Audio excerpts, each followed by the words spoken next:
Hello everyone and welcome to The Next Level. My name is Eddie Fisher and it has been a long time. But hey, here's your weekly gaming news. I gotta say, it's a good time to get back into it because this week has been a doozy. For starters, Square Enix and Team Ninja are apparently in the works to make a Dark Souls-style game titled Final Fantasy Origin. Not to be confused with Final Fantasy Origins, which was a compilation of Final Fantasy 1 and 2 on the original PlayStation. The series is no stranger to trying new things, having not only been a turn-based RPG with many different interpretations, but also a few different kinds of fighting games, and racers, and Monster Hunter-likes, and shooter and action games, and rhythm titles, and MMOs, and so much more, so it trying its hand with the Souls-like genre isn't too crazy. Team Ninja may have been most known for their work with Ninja Gaiden games, but most recently they actually put out 2 Nioh games, which have taken their action game prowess to the Souls-like genre also. I think a lot of people tend to hear Dark Souls and its ilk and think, oh great, it's gonna be a hard, punishing game with no story or character building. But we've seen other games like Star Wars Jedi Fallen Order prove that you can indeed do more with this genre. So I'm excited to see what Final Fantasy Origin may be. And at the very least, it will be really interesting to have a game based in the world of the original title with the Hero of Light. Speaking of Square Enix, there is a ton of Dragon Quest news for its 35th anniversary. Dragon Quest X was a game only released in Japan and was also an MMO. The game did, however, have an offline portion which Square has decided to recreate and release. The game chibis up the style a bit, and I'm hoping this might give them the idea to finally release the dang game stateside. Just do it! Square Enix also showcased Dragon Quest Treasures, which is a spin-off game from Dragon Quest XI set in the events prior, featuring Eric and his sister Mia. My favorite announcement was the remake of 1988's Dragon Quest III. The game looks incredible, using the HD 2D style of Octopath Traveler, but also keeping the classic look and feel of the series, and of course, Akira Toriyama style. At the end of the presentation, they teased the latest entry in the mainline series, Dragon Quest XII: The Flames of Fate. Just the title for now, but Dragon Quest is nice comfort food. You know what to expect. Sega got out there to pump up some Sonic the Hedgehog news, announcing that they have a new 3D game coming out the next year, and also announced 2 other titles. Firstly, they'll be releasing the Sonic Retro Collection, which will include Sonics 1, 2, and 3, as well as Knuckles and Sonic CD, and while there is no release date for this game yet, there is a release date for the remaster of Sonic Colors coming out this September. Look, I've said it on the podcast, and most of you know who I am. You know that I think, outside of the 2 Sonic All-Star Racing games, Sonic is mediocre at best. However, Sonic Colors was pretty decent, and I think it's cool to give the game another chance and a better chance outside of the Wii and 3DS. And speaking of those, I'll also give Wii U's Sonic Lost World a shout out as a good 3D Sonic game. Even if at the end of the day I still think, whatever, I mean it's Sonic. Go eat a chili dog. Sony took some time to show off 15 minutes of Horizon Forbidden West gameplay running on the PlayStation 5, and it looks stunning.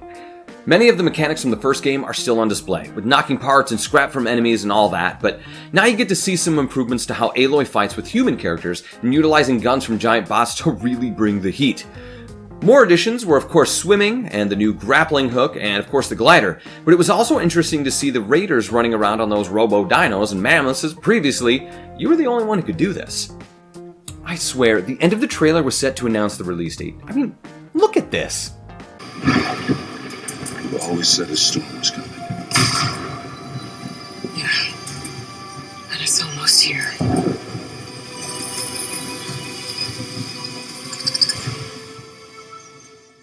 Alas, Guerrilla Games said that while they don't have a date yet, the game is on track and you will hear something soon, which means, yeah, hey, E3 is right around the corner. Rumors of a Nintendo Switch Pro model are ramping up as well as we hear Bloomberg reporting that Nintendo plans to announce the system before E3 and possibly release before this holiday.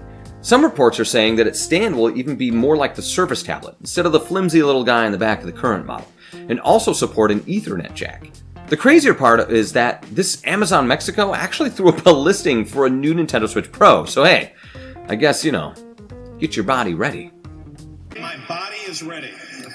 Just to add some perspective, E3 is only a couple weeks away, starting Saturday, June 12th, and Nintendo will be there, which they haven't been in many years.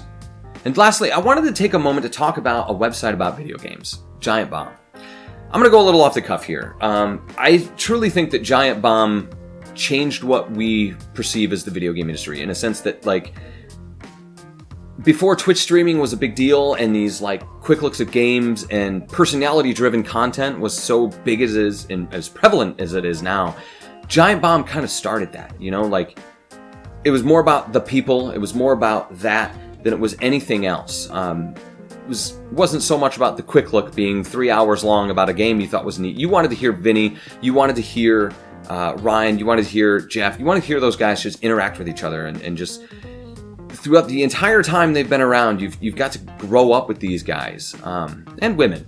There's been Abby Russell. She was recently, she used to be on the Beastcast side of things, and now is kind of doing her own thing. But I say all that, and I say the things like, Jeff is he's that guy who got fired from GameSpot, right?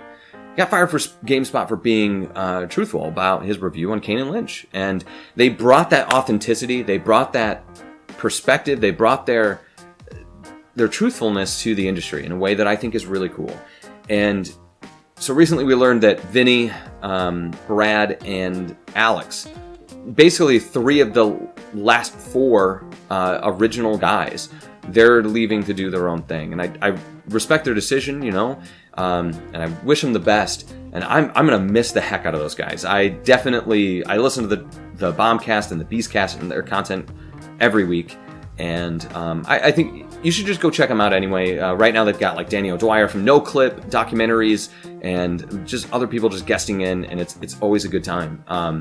But I just want to say, like, they've kind of helped shape what the industry is now, I think, like in terms of, like I said, content, how it's presented.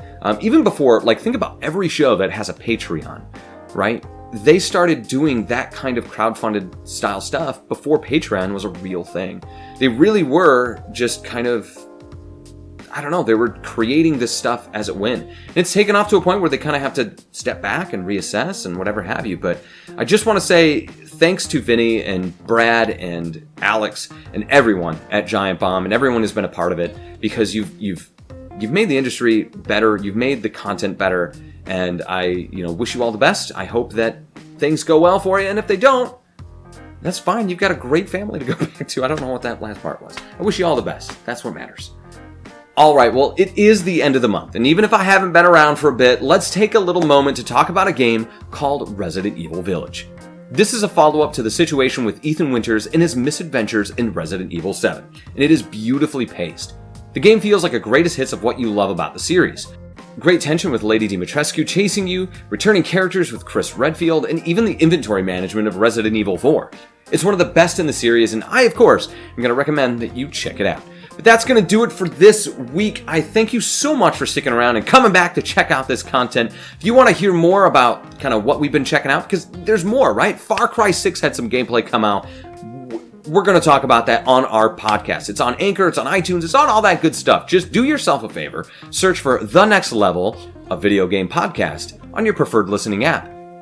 And we'll talk about it. We'll talk about that stuff. All right? Now look, thanks everyone for tuning in, and I'll see you on The Next Level.